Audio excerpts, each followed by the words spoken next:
Beyond today's headlines about an apparent surveillance balloon and Secretary Blinken's canceled trip to Beijing lie the much broader relationship between the world's two largest economies. The U.S. and China are competing for influence on many fronts across the world. Here again is Nick Schifrin.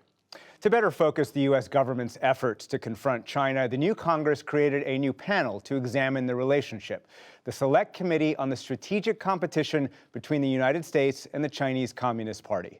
With me now are the new committee's two leaders, Republican Chairman Mike Gallagher of Wisconsin and Democratic Ranking Member Raja Krishnamoorthi of Illinois, for their first joint interview. Gentlemen, thank you very much. Welcome to the NewsHour. Chairman Gallagher, let me start with you on the news of the day. Defense officials told congressional staffers today that the balloon entered continental U.S. airspace on January 31st. Do you believe they could have and should have shot this balloon down safely at that point?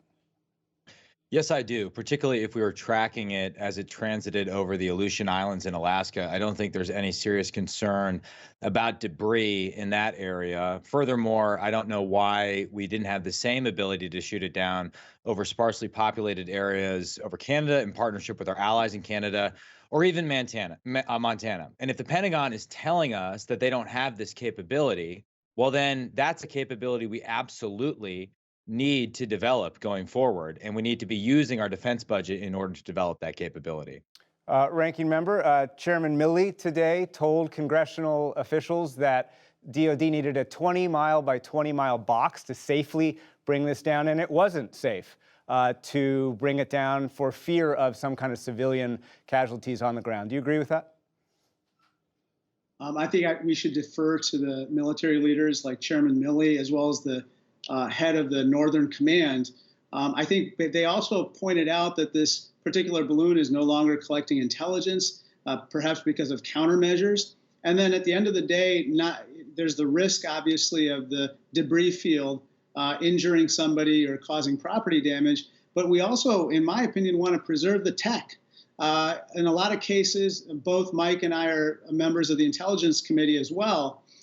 We want to be able to know exactly what the technological capabilities are of the Chinese Communist Party. So preserving that technology and being able to learn more about it is invaluable as well. Ranking Member, sorry, let me just make sure I understand. You believe that they could have brought the balloon down safely and preserved the tech? If they can do that, I think they'll probably do everything they can to make that happen. Perhaps it will lose altitude in a sparsely populated area of the country, and they'll be able to recover it. And then we can examine it, and then I'm sure the Chinese will want it back, and we'll say we'll return it upon determining that it's proper for weather purposes at the appropriate time. Chairman Gallagher, U.S. officials tell me that they were concerned about sending Secretary Blinken to Beijing while the balloon was over U.S. airspace. Do you believe they made the right decision in postponing his trip?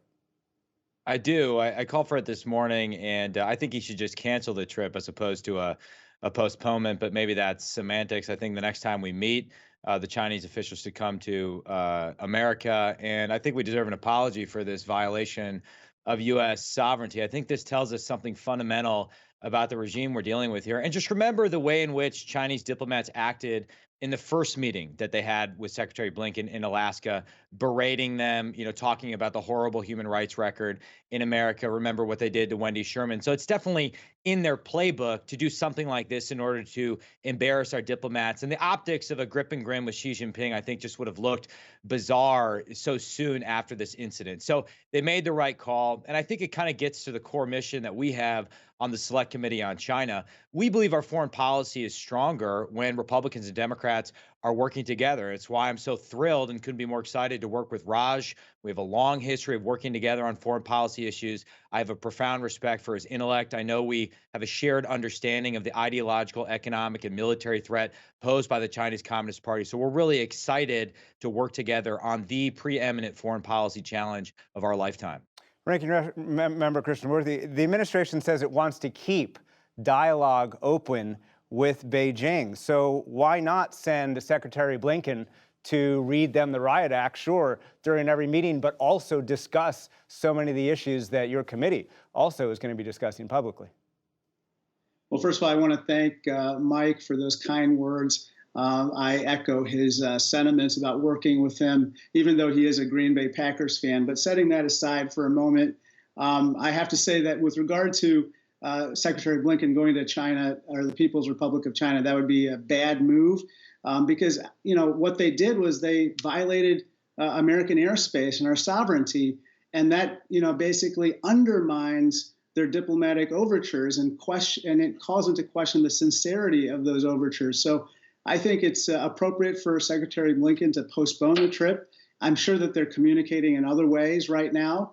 And I hope that they make it very clear that this is completely unacceptable going forward, especially if we want to, as Secretary Blinken said, set a floor for our relationship because it hasn't been, improving the way it should be over the past couple of years.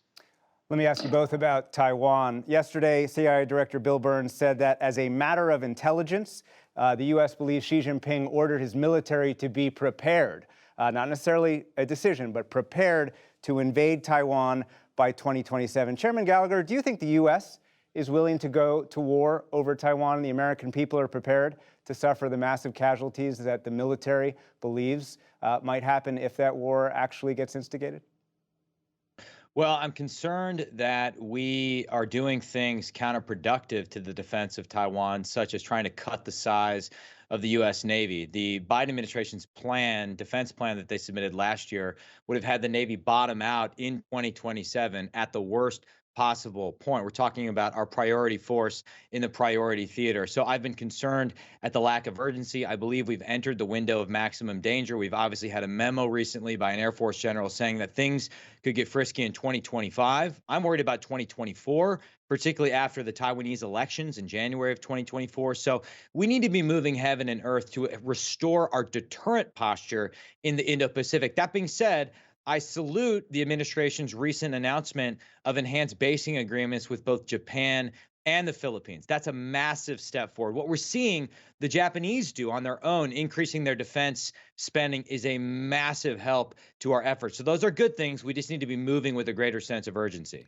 Ranking Member Krishnamurthy, obviously we hear a lot about the military not moving fast enough, despite some of the moves that Chairman Gallagher just mentioned. But I also talked to some experts who fear the opposite, who say that alongside the steps that the U.S. is taking in the Pacific, alongside the assurance given to allies, there needs to be more reassurance to Beijing, and that without that reassurance, Beijing could feel backed into a corner, leading to the very war that the U.S. is trying to deter. What do you say to those voices? I think that we should provide, clear messages about red lines, and I think that the Biden administration has been communicating those, just as President Biden did recently with Chairman Xi. But at the end of the day, the Chinese Communist Party is throwing its elbows in its neighborhood, whether it's in the South China Sea, whether it's with regard to Taiwan, or whether it's with regard to others who desperately seek an international rules-based order in that region of the world. And that's why we have to work with our partners, friends, and allies in the region to help supply their defensive needs and work with them for our collective mutual defense to deter aggression. At the end of the day, we do not want a Cold War. We don't want a hot war. We don't want open hostilities. But the only way to do that is to prepare our mutual defense to discourage and deter aggression, and then hopefully work with Beijing on common long-term challenges, whether it's fighting climate change or even bringing an end to the war in Ukraine.